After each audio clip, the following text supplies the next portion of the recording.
we're going to talk about convert mindset today. All right, because that's what I think some people are struggling with. Hey, this is Blake Sloan. I've been selling real estate over 14 years. Our team of highly trained professionals, along with our unmatched marketing, has sold thousands of homes here in the Myrtle Beach area, and this is how we do it. Next part is understanding the worldview and self-view. I'm going to come back and teach this a little deeper, but I'm just recapping for anybody that's missed this before or want to hear it.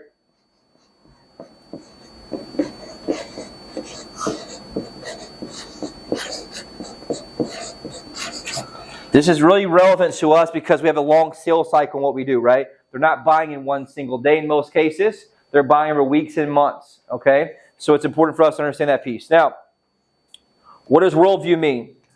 Their entire life is driven by three things: rules, stories, and views. Rules, stories, and views. What does rules mean? The rules are how they view the world should be. It's how they think things should go, how their life should be, how things should be fair, whatever it is in that scenario. It's true right now, especially when we're talking about commission, right? Stories are how they justify their rules in many cases, right? It's the things they believe in their mind and the stories they use to justify it. And their views are how they view things like realtors, commission, price, the market, whatever it is in that scenario. There's a combination of those three and everything that you're operating with. So when I'm processing somebody, aka a buyer or a seller, what am I looking for? Rules, stories, views. So I'm trying to ask questions, and when I ask the questions to them, let me just help make it simpler for you guys. When I ask the questions, I'm looking for three things: the rules, the stories, and views that what? That govern their life. What do they think about agents? What do they think about the current marketplace? What's their previous experience?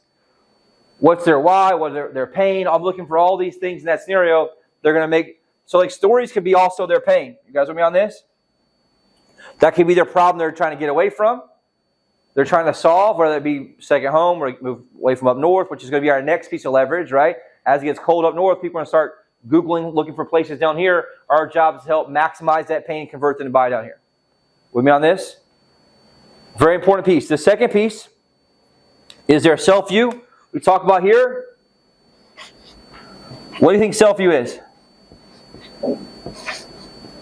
I mentioned it earlier, but we didn't really define it.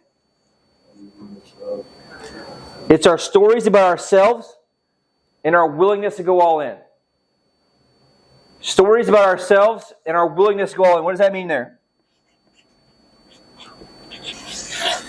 Let me rephrase it. Their self-view is what determines if they take action on what you say or not. Some people can see themselves buying a house and some people can't. Yeah, it's the only reason why people are successful here and some aren't. Why some of you guys are successful, right, is some aren't your self-view. Do you think it's possible? And do people have a willingness to go all in?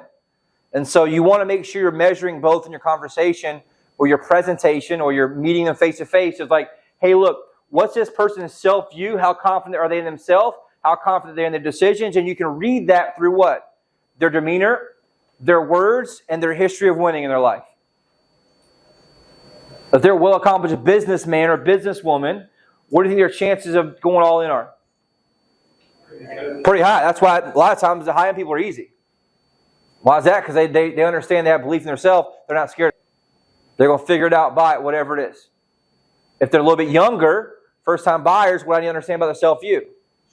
It's not that good, and so my job is to do what? Build them up to a point where their self-view is. So what a lot of you guys are doing is you're good at shifting their worldview, but we're leaving their self-view behind. And so what's happening is they know it's the right decision. They know it's a good decision, but what happens? They're too scared to pull the trigger. What happens in 6 months from now if I lose my job? What happens 6 months from now if the economy changes? What happens if I can't make the payments? Whatever it is, that's what I have to understand. And I want you guys to score it like a 1 to 10. What I think this person's self-view is as I'm going through a listing presentation or a buyer presentation or whatever it is in that scenario. Now, it could be anything, but that's an example of that. And we're going to teach this in a minute of what to do with that person, which is super important. Third piece here. Once you understand, remind yourself, emotions sell,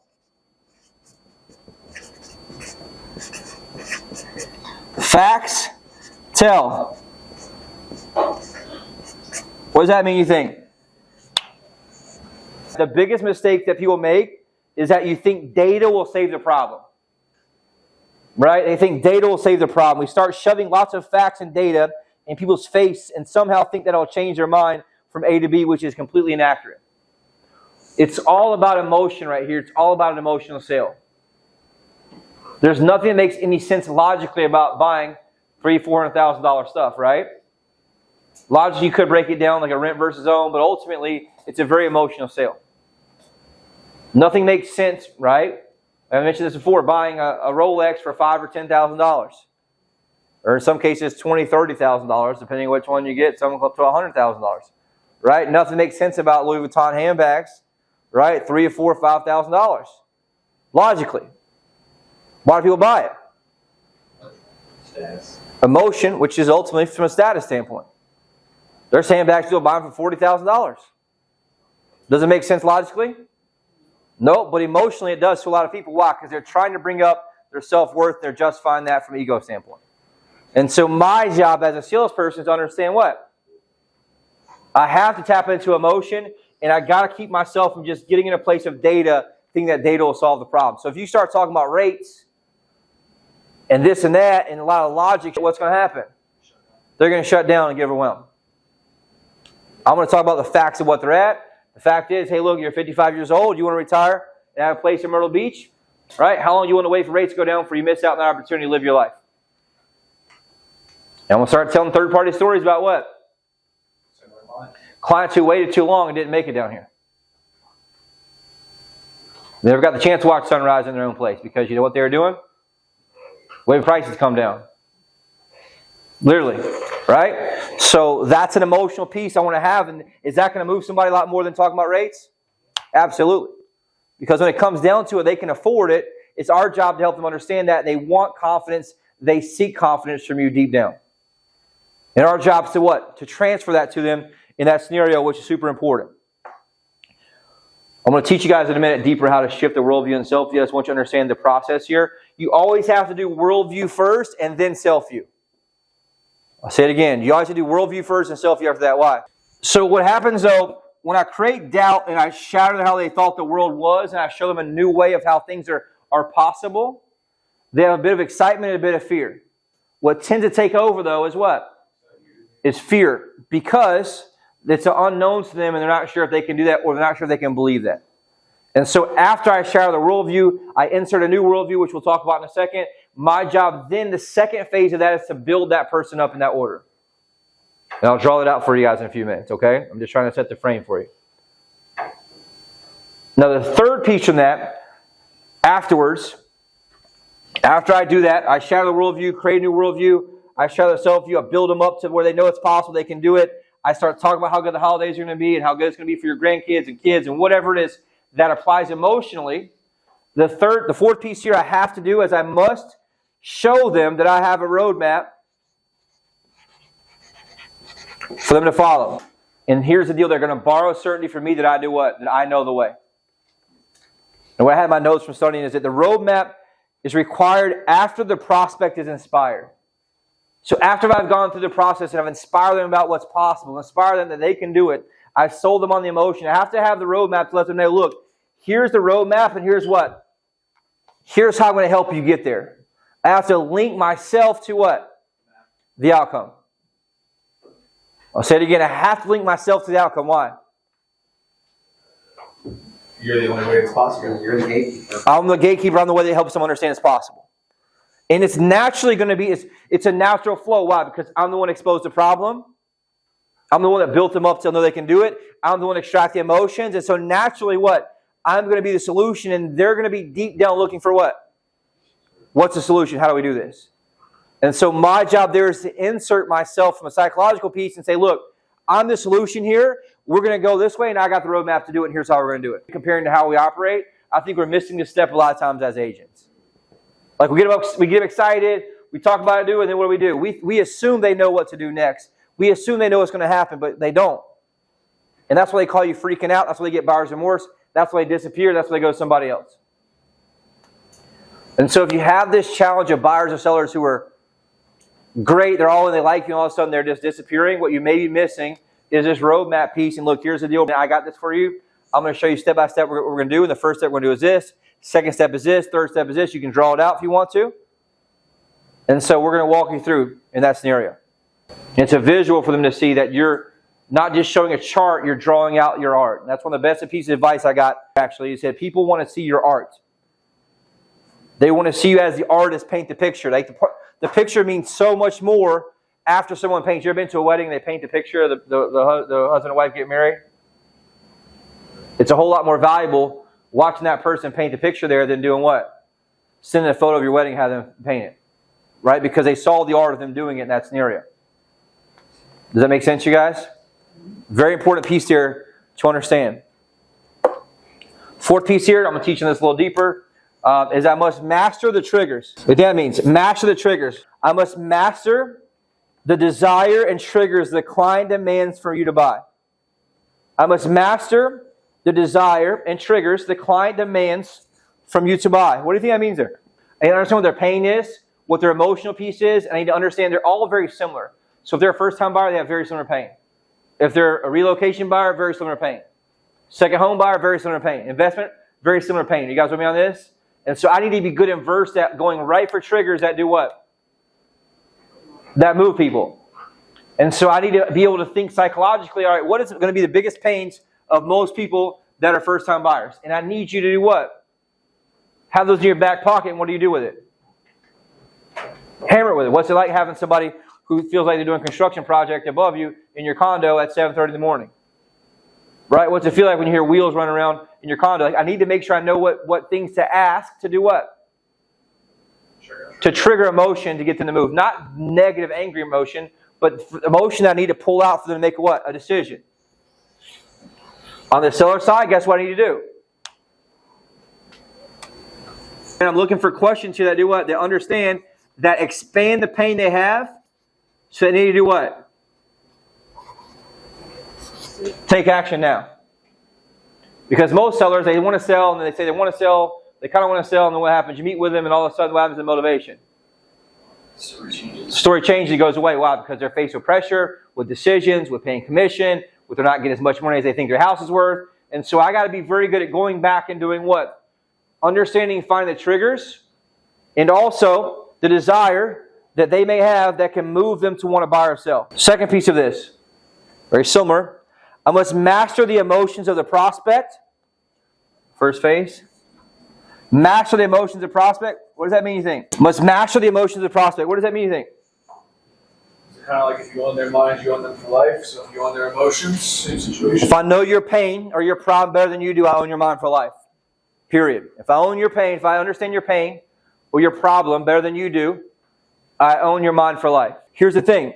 The second piece of this. I must understand that logic does not control the game. This is part of the same thing. So master the emotions of the prospect. And understand logic doesn't control the game. So if I grew up in a household that didn't ever have a house that we owned, that's something I want to do what? Press on. I'm going to press on like crazy, because it doesn't matter how much interest rates are. If you're going to be the first person in your family lineage that can own a house and build wealth and have 43 times the net worth as a home renter does. Does that make sense, you guys? Like, you start talking about these things, you want to understand what's a true emotion. But the problem is, most people are what? They're scared to go there. Why? Because it's uncomfortable. But you have to go there to move people. Pain's the only thing that moves people ever. Okay? Logic doesn't move them. Third piece of this. Once I'm starting shifting their worldview, and I'm going to draw this out for you more depth for you. I'm just trying to give you like the 30,000 foot view here. What's the number one way I can go from smashing their worldview to creating a new one? After I've smashed it, what's the one way I move people? What's that? Well, first there's a question, then inserting it in. Belief, right? But how am I doing that? What's the fastest and easiest way for me to insert a belief in someone's mind? Stories. Stories, third-party stories, are the only way that you can insert belief in someone's mind.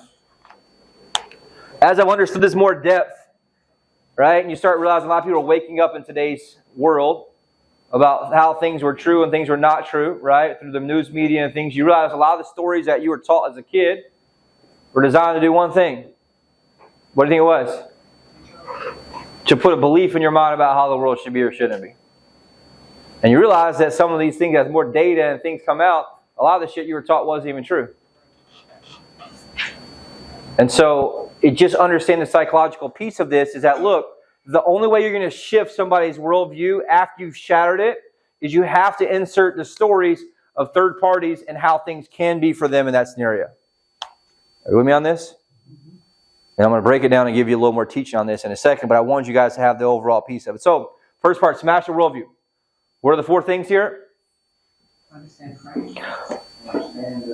Most won't buy in the current frame, so I must understand the frame. Right? Very important piece. Second piece. If they don't understand the frame, they need to know I understand before they're going to listen to me. Doesn't mean you have to believe it. Right? Like a psychologist, just listen. Okay, great, I totally understand, appreciate where you're coming from. That makes total sense based on, and do something that, so they say something that you can say they know that you got it. Right? Third piece is what? I must seduce the buying frame that goes back to Bob. Bob's at A, B, or C. I got to get Bob to D. Most of the time, Bob's at A. And that's okay. So I don't get triggered, or I don't get emotional or responsive when Bob pushes back on me or gives me an excuse. Why? Because I know that Bob is at A. I'm playing chess match against Bob. He's playing checkers. I'm going to get him to D very, very shortly. With me on this? Super simple there. Fourth piece. Smash the current frame, replace it with a new one, which we'll draw it for you in a second. Second part here is what? Is that questions convert. If I had to estimate,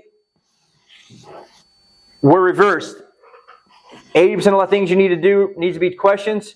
20% of the time is talking. If I had to guess, the problem with us is 80% of you are talking, or you're talking 80% of the time and only asking questions 20% of the time. Which is why your prospect is not changing the way they see things or believe things. Does that make sense? Very important piece in that scenario. First part, questions is the only way to change someone's mind. We know that. What's the second one? You must practice asking questions to objections. Third one? Not sure what to do. I ask another question, which is very important to do. And the fourth piece is what? So, and here's the deal. When you listen to your presentation, listen to your face-to-face, you go back and just kind of review it. Ask yourself, what's the quality of my questions like? Does this sound like sophisticated? Does it sound good? Am I getting them to the outcome I want? Am I driving them to the right street where I need to drive them in their mind to get the outcome I want? Most of the time, it's not just random ass shit that we're just trying to wing it and be buddies with them. Right? It's not actually a true psychological play that I'm running to get them where I want to go. Okay? Which is where I want to do because I got to get them, I'm converting their mindset, their worldview and self-view. All right? Here we talk about shifting their worldview and self-view. First piece is what? They're driven by their rules, their stories and views about the world. Second piece is self-view, which is stories about ourselves, and that determines their willingness to do what? Go all in, which means take action on what you're selling or what you're doing. Third piece is what? Emotion, self, facts, tell. What else? I must show them a roadmap after the prospect's been what? Inspired. Okay? I have to be, and here's the thing.